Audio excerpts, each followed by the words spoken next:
बोला सर. आहे एक फोटो आहे, देईन मी तुम्हाला. चालेल सर. चालेल. तर म्हणजे आता तुमच्याच प्रबंधामध्ये मी बारकाईनं वाचन केलं सर, बारकाईनं अभ्यास केला, कारण माझ्या विषयाशी संबंधित ते आहे. तर त्याच्यामध्ये साधारणतः जे परिवर्तन आहे सर मराठवाड्यामध्ये 60 नंतर मोठ्या प्रमाणात होते. आणि त्याचं महत्वाचं कारण मिलिंद महाविद्यालय. मिलिंद महाविद्यालयामधले तुमच्यासारखे विद्यार्थी शिकतायत आणि तेच गावाकडे जाऊन विचार घेऊन जातात. आता तुम्ही तुमचं उदाहरण सांगितलं की तुम्ही स्वतः बौद्ध पद्धतीने लग्न झालं, तुमच्या मोठ्या बंधूचं हिंदू पद्धतीने, आणि छोटे छोटे संघर्ष तुम्ही उभे केले समजा तिथं. आता ते हॉटेलमध्ये चहा पिण्याचं असेल किंवा बाकीच्या दुसऱ्या गावामध्ये तुम्ही गावकीला विरोध करायचा असेल, तर तुमच्याच प्रबंधामध्ये मुजमुरे नावाचा विद्यार्थी आहे, तो मिलिंदमध्ये शिकतोय आणि मग तो नागरी हक्क प्रस्थापित करण्यासाठी गावाकडे जाऊन त्या सवर्णाच्या झऱ्यावरती पाणी भरतो आणि मग त्याला मारहाण होते. तर असे तुमच्यापैकी कुठले मित्र येऊन तुम्हाला तिथे चर्चा करत असतील? हो, करायचे की मला असं झालं, मला तसंच घडलं, म्हणजे असं एखादा प्रसंग मग त्यावेळेचा की एखाद्या संघ असं घडलं गावामध्ये विचित्र खूप? आता एक प्रकार असा झाला की आम्ही गावी गेलो होतो आमच्या नातेवाईकाच्या. गावी गेल्यात आमच्या गावाचं नाव सांगा. वरवडा. तर त्या वरवड्याच्या गावी आम्ही गेल्यानंतर बाहेर थोडंसं आमच्या घरातून बाहेर फिरायला गेलो, तर स्पर्श लोकांच्या वस्तीत गेल्यानंतर एक गाडी होती. त्या गाडीमध्ये आम्ही बसलो, गाडी सावलीत, झाडाच्या सावलीमध्ये बसलो. तर तुम्ही कुठले रे को? तर आम्ही सांगितले बाबा असं असं आमच्या चुलत्याच्या घरी आलेलो आहोत. तर नाव काय? तर सांगितलं गुंडेराव कांबळे. हा, तो महार का म्हणे?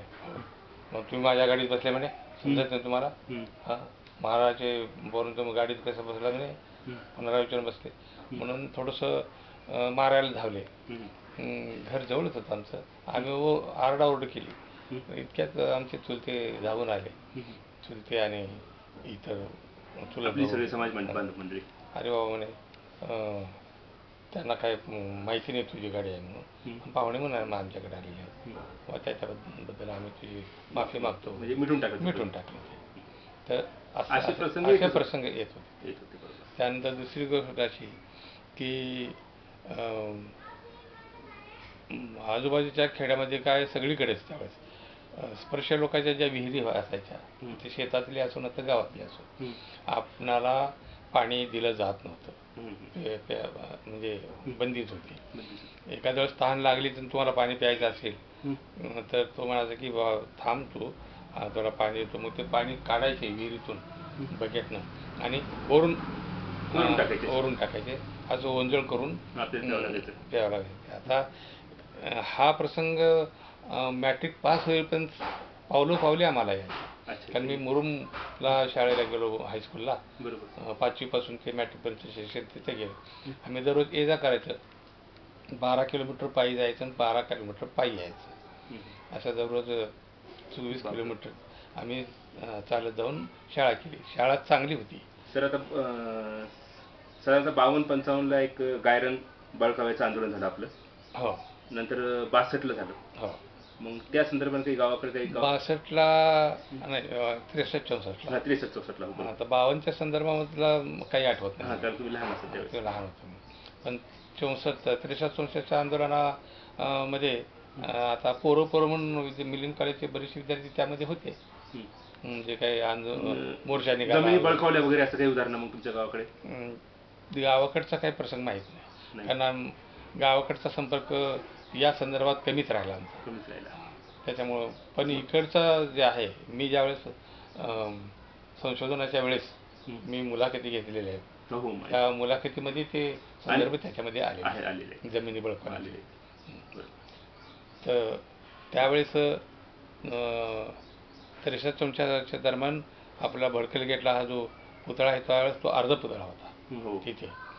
तर तिथे सभा व्हायच्या नेहमी. कोण मार्गदर्शन करायचं सभेला? त्यावेळेस भाऊसाहेब मोरे होते, त्यानंतर हरिहरराव सोनवणे होते परभणीचे आमदार. त्यानंतर उस्मानाचे माने होते, पूर्ण नाव माहीत नाही पण माने नावाचे पुढारी प्रसिद्ध आहेत ते, माने होते. त्यानंतर नांदेडचे एक होते, त्यांचं नाव मला आठवतं, सोपानराव धनवे. करेक्ट, सोपानराव धनवे होते. तर ही मंडळी त्यावेळेस मार्गदर्शन मार्गदर्शन करायचे. आणि मग ते जेलमध्ये जेल हो, आंदोलन, जमीन मग बळकावू, दादासाहेब गायकवाडांच्या सभा, त्यानंतर आपले जे पुढारी होते रुपवतेंच्या सभा, अशोक निळे, ॲडव्होकेट अशोक निळे त्यांच्या सभा यावेळेस व्हायच्या.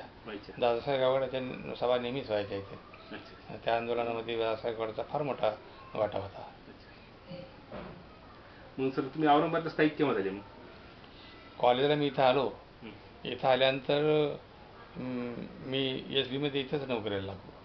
अजून माझा रिझल्ट लागायचा होता BScचा. रिझल्ट लागायचा होता त्यावेळेस मी सहज आम्ही पोरं फिरत गेलो होतो आम्ही, आणि त्यांनी बोलावून घेतलं. एक कुठल्या रे तुम्ही कोण? असं असं मी विद्यार्थी आहे, ह्याला बिलिंगला शिकतोय. काय शिकलो तुम्ही? BSc निकाल लागायचा. त्यांनी बोलावून घेतलं. त्यावेळेस बघा 1966 हा काळ होता. हळूहळू रिझर्वेशनचा काळ सुरू होत होता. अजून प्रत्यक्ष झाला नव्हता, पण आंदोलनामुळं सुरू होत होतं. रिझर्वेशन होतं परंतु देत नव्हते. मग त्यांनाही BScचे मुलं मिळत नव्हते. आम्ही हे 4-5 मुलं BScचेच वर्गातले होते. चंद्रकांत सोनकांबळे, त्यानंतर MS कांबळे, मी एक होतो. मग तुम्हाला म्हणजे शिक्षक म्हणून नोकरी करता का म्हणे? करतो म्हणे. मग त्यांनी लगेच तिथंच कागद दिले, अर्ज लिहायला सांगितलं. अर्ज लिहिला. थांबा म्हणे, जाऊ नका. आम्ही साधारणतः 11-12च्या दरम्यान गेलो होतो. मग लगेच त्यांनी आम्हाला शिकवायला लावलं वर्गावर. आम्हाला त्यावेळेस काय शिकवायला होतं, पण नॉलेज होतं, पण शिकवण्याच्या पद्धती माहीत नव्हत्या. आम्हाला 8वी-9वीच्या वर्गावर मला शिकवायला पाठवलं आणि एक टॉपिक दिला. तर हे तुम्ही तुमच्या कॉलेजमध्ये शिकला असाल हा टॉपिक. हो म्हणू शकतो. त्यावेळेस आम्ही शिकवताना आमचा बराचसा भाग आमच्या शिकवण्यामधून इंग्रजीतूनच येत होता. मराठीतून व्हॅकॅब्युलरी ज्याला म्हणतात ते नव्हतं. त्यांनी लगेच सिलेक्ट केलं. थांबा म्हणे, जाऊ नका. आणि 1 घंट्याने आम्हाला ऑर्डर दिली शिक्षकाची. पहिली आपण माझी भराडीला झाली. आणि मग नंतर प्राध्यापक मग त्या याच्यामध्येच प्रमोशन मिळत झालं. तिथं 9 वर्ष काम केलं. तिथून भांडून मी इथं प्रॉपरला आलो. आमची शाखा आहे ती इथं प्रॉपरला 1975ला आलो. आणि मग नंतर तुम्ही प्राध्यापक झाला? प्राध्यापक म्हणजे ज्युनियर कॉलेज. सर तुम्ही शैक्षणिक याच्यामध्ये पण योगदान दिलेले आहे. आपली शैक्षणिक चळवळ सुद्धा वाढीस लावलेली, तुम्ही संस्था सुद्धा उघडली. तर ते त्याच्याबद्दल थोडंसं सांगा सर. माझं प्रमोशन आलं 1900 बघा 80-85च्या दरम्यान माझं प्रमोशन, सुपरवायझरचं प्रमोशन आलं. सुपरवायझर प्रमोशन आल्यानंतर आमच्याकडे यादी होती पूर्ण आमच्या संस्थेच्या कर्मचाऱ्याची. त्या अपॉइंटमेंट डेटप्रमाणे त्या यादीप्रमाणे आता मला प्रमोशन मिळालं पाहिजे म्हणून मी अर्ज केला सेक्रेटरीकडे की या अपॉइंटमेंटच्या याच्याप्रमाणे मला सुपरवायझर प्रमोशन मिळायला पाहिजे, ते कृपया देण्यात यावं. अर्ज दिल्यानंतर तो अर्ज त्यांनी ठेवला, पण मला प्रमोशन दिलं नाही. जागा उपलब्ध झाल्यानंतर रिकाम्या झाल्या सुपरवायझरच्या, पण मला दिलं नाही, डावललं तिथे. तिथं डावलल्यानंतर मग माझ्या मनामध्ये एक प्रकारचं निर्माण झालं की संघर्ष करायचा, कोर्टात जायचं. म्हणजे सुपरवायझरच्या जागेसाठी कशाला कोर्टात जायचं, मुख्याध्यापकात जेव्हा प्रमोशनचं पुढे येईल त्यावेळेस कोर्टात जाऊ असं वाटलं मला. आमचे त्यावेळेस आमच्या जवळजवळ काहीतरी 12-15 आमच्या ब्रँचेस आहेत. त्या 12-15 ब्रँचेसमध्ये प्रत्येक वर्षी एका ब्रँचेसवर सर्व कर्मचाऱ्याचं अधिवेशन व्हायचं. त्या अधिवेशनामध्ये मी बोलणार होतो त्यावेळेस. कुठल्या अधिवेशनामध्ये मी बोललो नाही असं नाही झालंच नाही. मी भाषणं द्यायची. मग अस्पृश्य समाजावर अन्याय कसे होतात नोकरीच्या संदर्भात, प्रमोशनच्या संदर्भात. मग अशा रीतीने मग इकडे गंगापूरला एक अधिवेशन झालं. त्या अधिवेशनामध्ये त्यांनी इतरांची काही जणांची भाषणे ठेवली. मग माझं त्यांनी भाषण ठेवलं होतं. मग तिथं मी अस्पृश्य विद्यार्थ्यांची शिक्षणामधली गळती आणि त्याच्यावरचा उपाय आणि त्याचे कारणमीमांसा अशा प्रकारचा शोध निबंध मी वाचला. अतिशय अभ्यासू असा शोध निबंध होता.